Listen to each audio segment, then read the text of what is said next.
Primeira questão que eu vos quero colocar agora que já realizaram o exercício.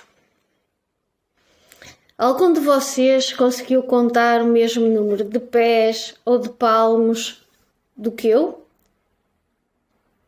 Aposto que não. Até porque os resultados que eu recebi foram todos muito diferentes uns dos outros, tal como eu imaginava.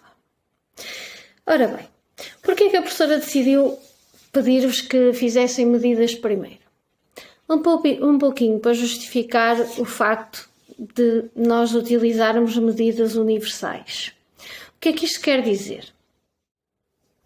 Ao longo dos séculos, e foi assim durante muito tempo, até ao século passado, os povos utilizavam as medidas que lhes eram mais convenientes.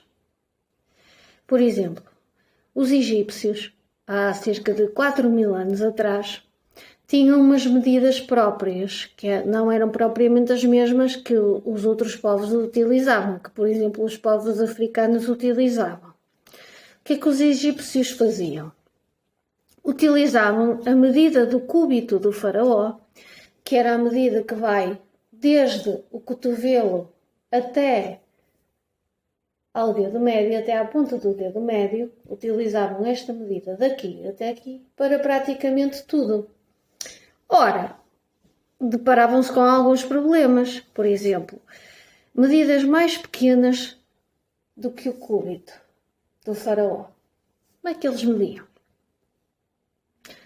Tinham que utilizar, por exemplo, a medida do pé do faraó. Ok, mas medidas mais pequenas que o pé do faraó? Pois. E quando o faraó falecia?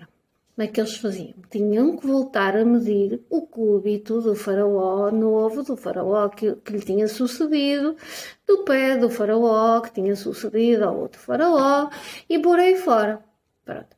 E a medida nunca era a mesma durante muitas gerações, o que acabava por causar problemas.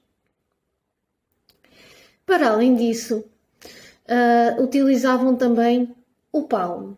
Ora, o palmo é a medida que vai desde o nosso dedo polegar até ao mindinho. Mas adivinham de quem? Do faraó.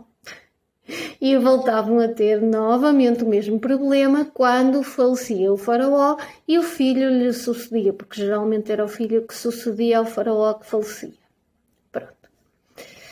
Mas o problema até nem era tanto esse. Isso causava um problema ao fim de alguns anos de utilizarem sempre a mesma medida, é certo. Mas imaginem, os ingleses. Os ingleses não utilizavam a medida do cúbito do faraó nem do palmo do faraó, como é óbvio. Porquê? Porque os ingleses não tinham faraós. Os ingleses viviam num regime monárquico, onde quem governava eram os reis e as rainhas vigentes, não é? Pronto. E então, que medidas é que eles utilizavam? Geralmente utilizavam a jarda. E vocês perguntam, o que é uma jarda? É verdade. A jarda é a medida que vai desde o nosso nariz, desde a ponta do nosso nariz, à ponta do polegar, com o braço esticado. Ora, então a jarda, basicamente, era a medida da ponta do nariz à ponta do polegar. Está muito bem. Mas depois ocorriam novos problemas. Porquê? Porque o meu braço não é do tamanho do braço, por exemplo, do meu pai. O braço do meu pai é maior. O mesmo acontece convosco. O braço do vosso pai é maior do que o vosso. E mesmo o braço da vossa mãe também. E o vosso braço também é maior do que o braço do vosso irmão ou da vossa irmã. Certo? Pronto. E imaginem então que eu queria comprar um terreno para cultivar e ia falar com determinada pessoa, com a dona do terreno, e o dono do terreno dizia: mãe, vendo-lhe um terreno com 50 jardas por 20.000 reais, imaginemos. Vocês compravam o terreno, muito satisfeitos, provavelmente a achar que tinham comprado um ótimo terreno por um belíssimo preço. Depois, quando efetivamente iam trabalhar no vosso terreno, vocês que até eram maiores, imaginemos que eram maiores, mais altos, e como eram mais altos, provavelmente tinham o braço mais comprido, e inevitavelmente a medida da ponta do vosso nariz ao vosso polegar era maior, era mais comprida, era mais distante do que a do vendedor do terreno, e vocês iam sentir-se enganados, porque afinal de contas achavam vocês que tinham comprado um terreno mais pequeno do que aquele que o vendedor tinha anunciado. E vocês iam ficar muito aborrecidos, iam reclamar com o antigo dono do terreno, e ele ia ficar muito chateado convosco porque achava que tinha sido honesto e que não vos tinha mentido, e se ia dar uma chatice monumental. Okay?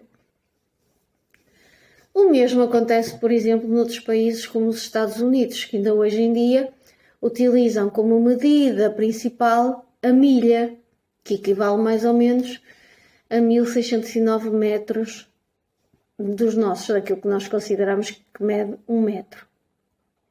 Ora, então o que é que isto significa? Que ao longo dos anos, ao longo da existência de toda a humanidade, as medidas foram sofrendo alterações, principalmente porquê? Porque os diferentes povos tinham diferentes medidas, utilizavam diferentes medidas, tinham diferentes concepções do que era a medida correta, não é?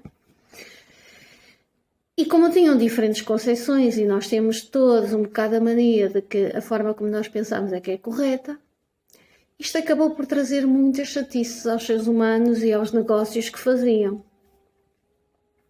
Fossem eles a compra de um terreno, fossem eles a aquisição de um saco de batatas, fossem eles a compra de 1 quilo de feijão, fosse o que fosse. A concepção que eu tinha do que era o quilo podia não ser a concepção que tinha o dono da loja ou o agricultor que me estava a vender o feijão. Entendem? Pronto.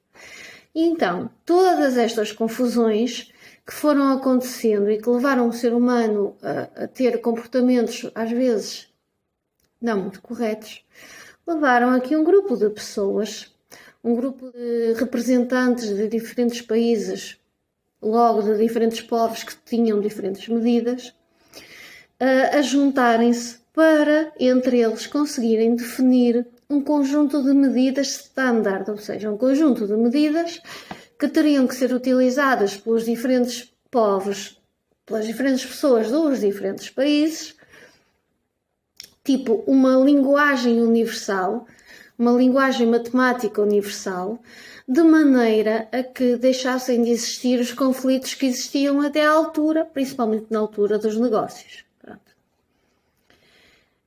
Esse encontro aconteceu em 1971, ou seja, há apenas 49 anos atrás.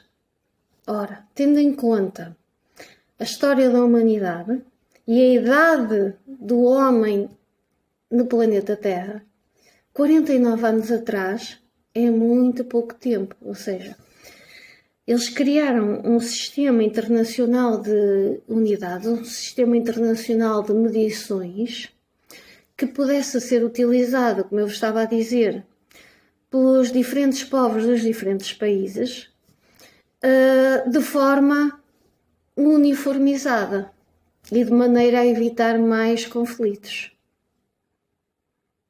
Pronto.